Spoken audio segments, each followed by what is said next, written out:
c'est comme ça.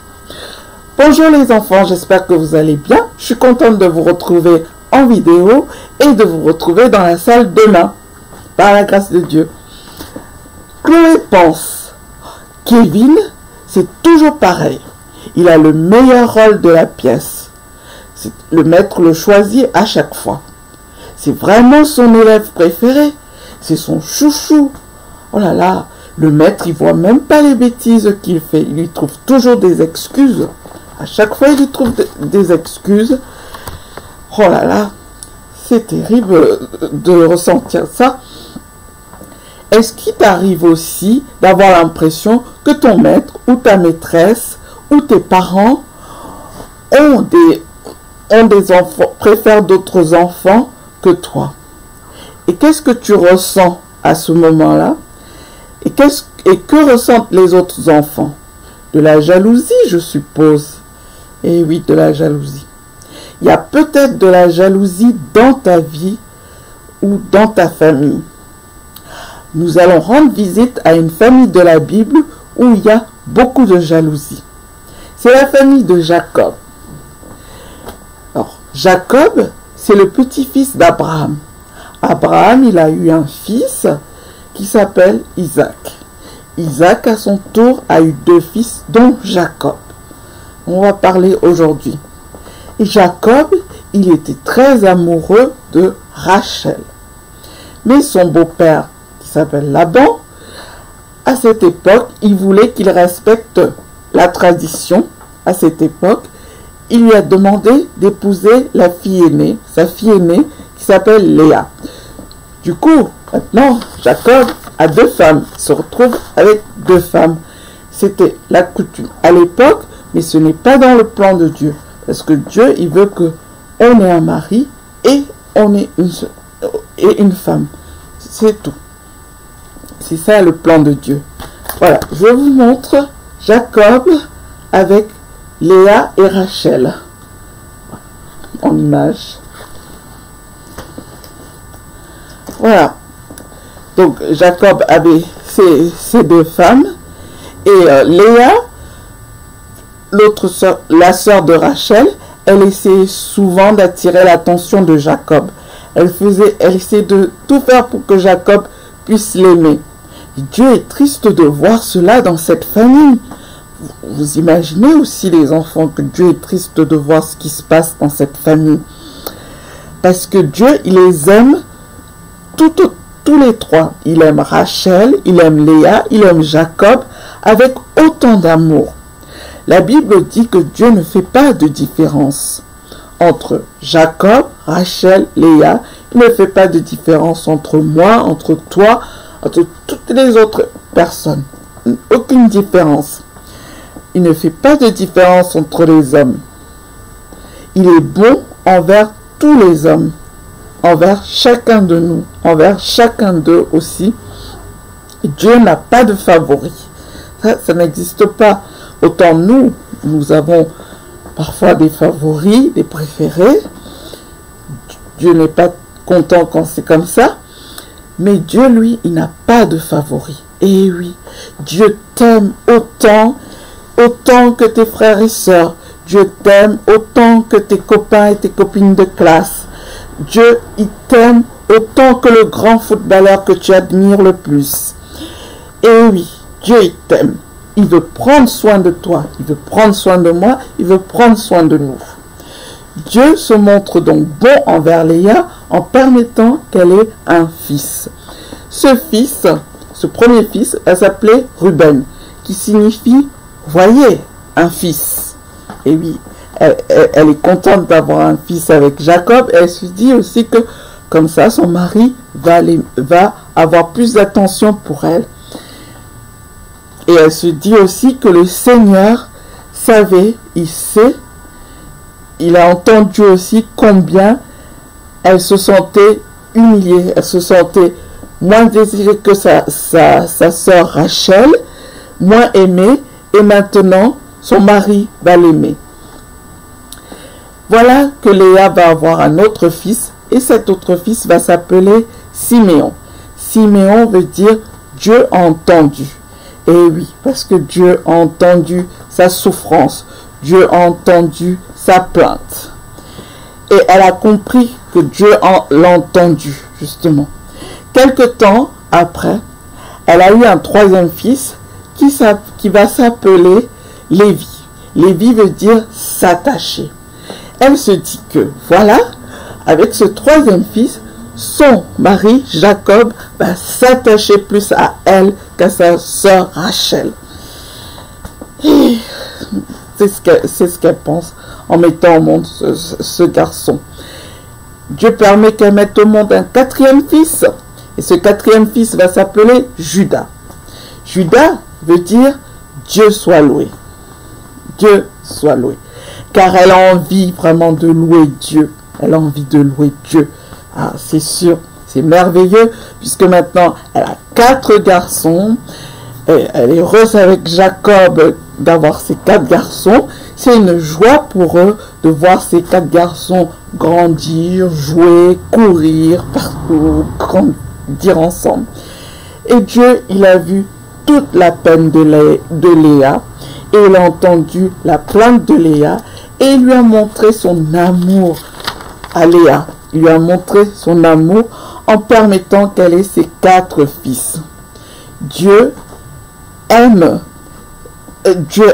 Léa, et Dieu, il aimerait aussi que Léa sente combien il l'aime, combien Léa est précieuse pour elle, combien Léa est précieuse aux yeux de Dieu, pardon.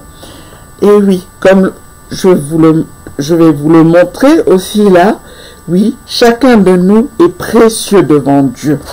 C'est vrai, chacun de nous est précieux devant Dieu. Toi aussi, tu es précieux aux yeux de Dieu. Dieu, il t'aime. Dieu, il sait tout ce qui t'arrive. Il sait aussi quand tu es triste. Il entend aussi tout ce que tu dis. Il prend soin de toi aussi. Et parfois, tu peux te trouver dans des situations très difficiles, pénibles. Par exemple, la maîtresse ou l'entraîneur de ton club préféré se met à aimer plus certains de tes copains ou copines de classe, et ça te fait de la peine. Mais Dieu, il voit cette peine-là. Ou bien tu peux avoir aussi l'impression d'être moins aimé de tes parents, parce qu'ils préfèrent tes autres frères ou sœurs, ou peut-être parce qu'il y a un bébé qui est arrivé dans la famille, et du coup, ils s'occupent beaucoup plus de ce bébé que de toi. Mais quand tu es triste, souviens-toi d'une chose, Et oui, mon ami, que le Seigneur n'a pas de favori. Le Seigneur, il n'a pas de préféré. Souviens-toi que le Seigneur t'aime. Toi aussi. Que le Seigneur, il t'aime d'un amour très spécial. Tu es précieux. Tu es précieuse aux yeux de Dieu. Le Seigneur, il le dit dans sa parole, dans le livre de Jérémie, au chapitre 31, verset 3. D'un amour éternel, Dieu t'aime. Et oui, il dit, je t'aime, le Seigneur. Cela veut dire que l'amour de Dieu ne s'arrête jamais. Et oui, Dieu, il veut que tu sois sûr, absolument sûr de son amour. Il veut vraiment que tu sois absolument sûr de cet amour. C'est comme quand tu plantes un arbre, et quand un arbre est solidement, c'est-à-dire qu'il est très bien planté à sa racine, et bien Dieu aussi, il veut aussi que tu sois comme enraciné, comme cet arbre dans son amour, qui est immense, qui est très grand. Il veut que plus rien ne te fasse douter de cet amour. Justement, il faut rechercher l'amour de Dieu. Recherche Dieu pour son très grand amour pour toi. Et tu verras combien Dieu va te donner ce grand amour. Il va te donner aussi la paix. Il va te donner sa paix. Il va te donner l'envie d'aimer ta maîtresse, l'envie d'aimer ce maître ou cet entraîneur, ou même tes copains tes copines qui sont préférées. Tu as l'impression qu'ils sont préférés. Tu es très important aussi pour Dieu. Et Dieu, il a montré à Léa combien il tient à elle. Mais Léa ne se préoccupe pour l'instant que de l'amour de son mari. Et chaque fois qu'elle a un autre fils avec Jacob, elle se dit, oh, Jacob, cette fois, il va m'aimer plus. Mais ce n'est pas le cas. Et donc, elle est malheureuse. Elle est jalouse de sa sœur Rachel. Elle est jalouse. Mais devinez quoi, sa sœur Rachel aussi est jalouse de Léa. Puisque Léa a pu avoir 4 garçons, 4 enfants, et Rachel n'a pas encore d'enfants avec Jacob.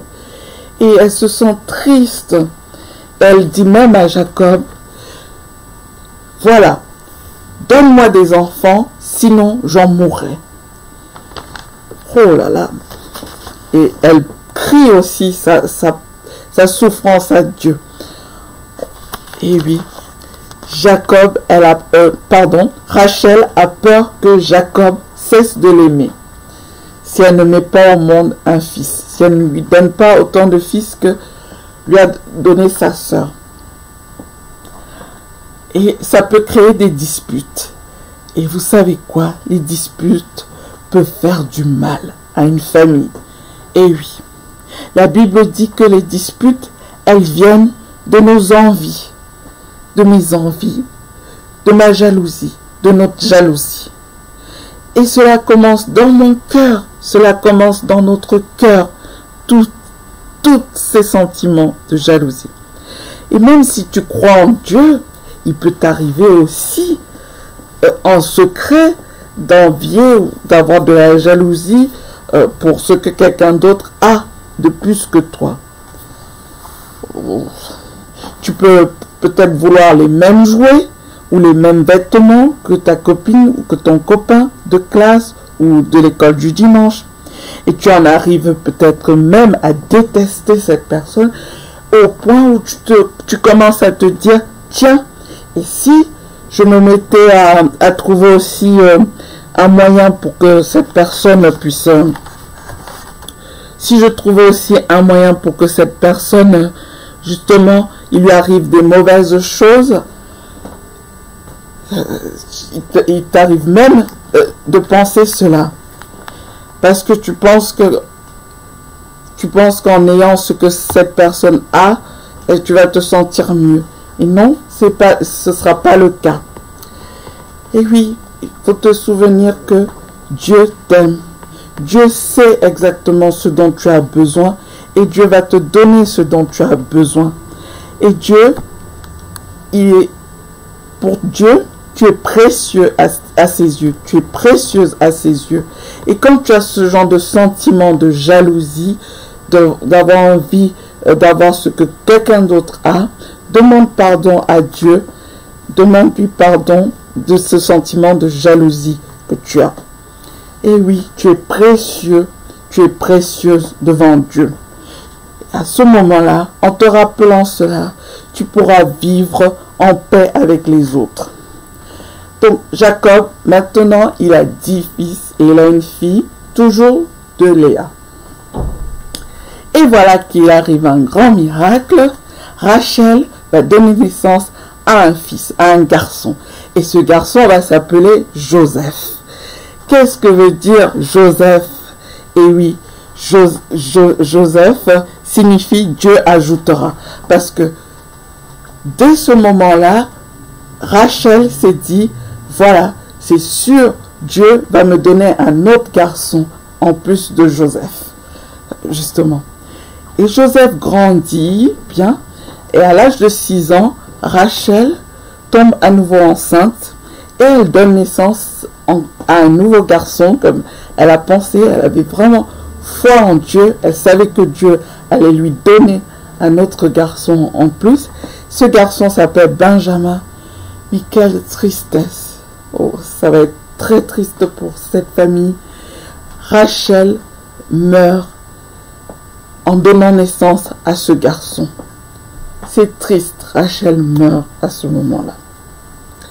C'est très triste, c'est ce qui est très triste qui va arriver dans cette famille. Et les années passent, mais les frères aînés de Joseph sont jaloux de Joseph.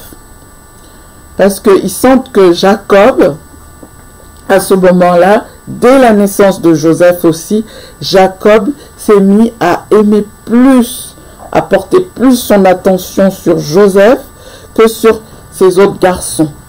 Donc ils le sentent, ils le ressentent ça, ses frères, ils se mettent à être jaloux de Joseph. Mais Joseph, lui, il a une autre attitude, il a une attitude complètement différente vis-à-vis d'eux. Lui, il n'est pas jaloux d'eux.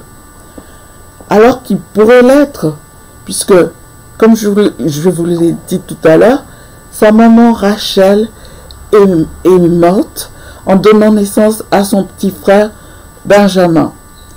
Mais, même comme ça, il n'est pas jaloux de ses frères. Il n'est pas jaloux de ses frères parce que, justement, il se souvient, il sait, il a confiance en Dieu, il sait que Dieu l'aime, il sait qu'il est aimé de Dieu et il fait confiance à Dieu. Peut-être que tu te demandes aussi si tu es vraiment aimé de Dieu. Peut-être tu es conscient que Dieu est juste, il est saint, mais tu te demandes quand même, est-ce que Dieu m'aime? Mais tu sais aussi que tu fais souvent ce qui n'est pas bien aux yeux de Dieu, tu fais ce qui est mal. Mais Dieu t'a donné la preuve de son amour. Et oui, Dieu nous a donné la preuve de son amour pour nous, pour toi, pour moi. Il a donné la preuve de cet amour. Quelle est cette preuve, justement, que Dieu a donnée? Cette preuve, elle est dite dans le livre de Romains, dans la Bible, dans la parole de Dieu, dans le chapitre 5, verset 8. Et oui, où il est dit que alors que les hommes ne le méritaient pas, alors que je ne le méritais pas, alors que toi tu ne méritais pas, il a donné son Fils afin que son Fils prenne la punition que je méritais à ma place, à notre place. Et après, Dieu a ramené son Fils à la vie. Il a ramené son Fils à la vie et en faisant cela, c'est pour que nous puissions devenir des enfants de Dieu. Toi aussi, tu peux devenir un enfant de Dieu. Tu peux devenir un enfant de Dieu en reconnaissant déjà que tu as besoin aussi d'être sauvé de ton péché. En reconnaissant que tu as besoin d'être sauvé de ton péché, et en disant aussi au Seigneur Jésus que tu l'acceptes dans ton cœur comme sauveur. Oui. Comme Joseph, il est sûr d'être aimé de Dieu, ben toi aussi, tu n'auras plus besoin d'être jaloux des autres. Tu seras sûr de l'amour de Dieu et tu seras comme Joseph, tu n'auras pas de jalousie envers les autres. Voilà que Joseph grandit. Joseph grandit,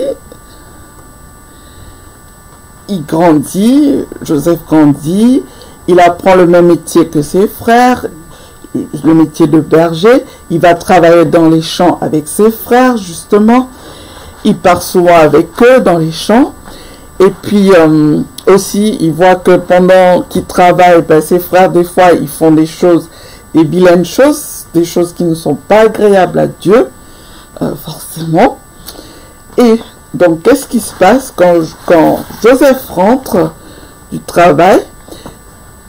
Ben, il raconte à son père Jacob, à leur père Jacob, ce que ses frères font dans les champs, parce qu'il se dit que c'est bien que son père soit au courant de ce qui se passe et qu'il puisse aussi aider ses autres frères à avoir une meilleure attitude, à avoir une bonne attitude. Mais ses frères, est-ce qu'ils sont contents de voir cela? Non, ils ne sont pas contents de savoir que Joseph raconte ce qu'ils font de mal pendant qu'ils travaillent. Ouh là là. Et d'autant plus, ils ne sont pas contents aussi, puisqu'ils sentent que Joseph est de plus en plus le chouchou de leur papa Jacob. Et en plus, qu'est-ce qu'il a fait? Jacob, leur père, il a offert une belle tunique que vous voyez sur Joseph, une belle tunique à Joseph, une tunique de plusieurs couleurs pour lui montrer encore combien il aime. Alors, ça ne plaît pas à ses frères. Ses frères sont de plus en plus jaloux encore aussi en voyant cette tunique parce qu'ils comprennent de plus en plus que c'est le préféré de leur père et ils en arrivent à détester Joseph. Donc une nuit en plus, Joseph fait un rêve. Il fait un rêve, Joseph. Une nuit, il fait un rêve et dans ce rêve, il dit à ses frères, le lendemain matin, il raconte ce rêve à ses frères et il leur dit, voilà, dans mon rêve, j'étais en train de lier les gerbes de blé et voilà que vos gerbes de blé restaient courbées pendant que ma gerbe de blé grandissait de plus en plus. Ses frères se sont dit, mais c'est pas possible. Qu'est-ce qu'il est en train de vouloir nous dire là? Que nous, alors, on va rester à le suivre et que lui, il va se mettre à nous commander. Ils ont très mal vu cela. Alors, ses frères sont furieux d'entendre cela. Ils se disent, c'est pas possible. Mais ils disent même à Joseph, mais tu t'imagines que tu vas devenir un roi? Qu'est-ce que c'est que ce que tu es en train de nous dire? Tu t'imagines que tu vas dominer sur nous? Oh non, ça va pas. Donc ils sont en colère. Ce rêve, justement, ça leur donne encore un moyen, l'impression et un moyen aussi de considérer que Joseph est même le chouchou de Dieu. Oh là là. Alors que les frères de Joseph, ils ne savent pas à quel point Dieu les aime aussi. Dieu les aime aussi. Dieu a un grand amour pour eux aussi. Et Dieu a accordé à Joseph ce rêve parce que vous allez le voir dans les vidéos qui vont suivre que Joseph a une mission bien particulière pour Joseph. Que Dieu, a une mission bien particulière pour Joseph. Donc ses frères vont comprendre cela plus tard. Voilà. Comme je vous le redis, chacun de nous est précieux devant Dieu. Oui, chacun de nous est précieux devant Dieu. Fais confiance à Dieu, fais toujours confiance à Dieu, même si tu ne comprends pas toujours ce que Dieu est en train de faire, fais-lui confiance. Le verset qui accompagne aussi cette leçon, c'est, nous allons le lire, les enfants, ensemble. L'Éternel est bon envers tous les hommes et plein de tendresse pour toutes les créatures.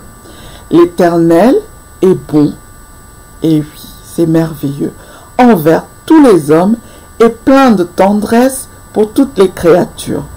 Ce verset se trouve dans le livre des Psaumes, chapitre 145, verset 9. Alors cette histoire me donne envie de fredonner un petit refrain d'un chant qui dit « Le Seigneur m'aime, bonheur suprême, je redirai toujours, le Seigneur m'aime, il est amour. » Je vous souhaite une bonne fin de journée les enfants. Je vous souhaite une bonne fin de journée les enfants et que Dieu vous bénisse. À bientôt. Au revoir.